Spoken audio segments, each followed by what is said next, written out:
Hello everyone and welcome back to another tutorial from Finance for Beginners. In this video, I'm going to show you how you can download and install the Money Manager budgeting tool on your smartphone. So let's get started right away. First of all, open up the iOS App Store or the Google Play Store, depending on your device. Now once you open it up, tap on the search box and then just type in Money Manager and start your search. Once you find the application by RealByte, go ahead and tap on it and you will see the install button. Tap on the install button and this will begin the download and installation of the Money Manager expense and budget tracker on your device. Just wait for a while until the installation is completed, and once it is done, you will see the open button. You can also turn on automatically open after install, which will open up the application after it is done installing.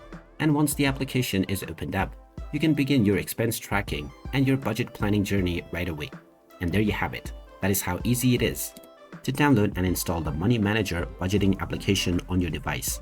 If you find this video helpful, don't forget to hit that like button and subscribe to our channel for more useful tips and tutorials. Thanks for watching, and I'll see you again in the next one.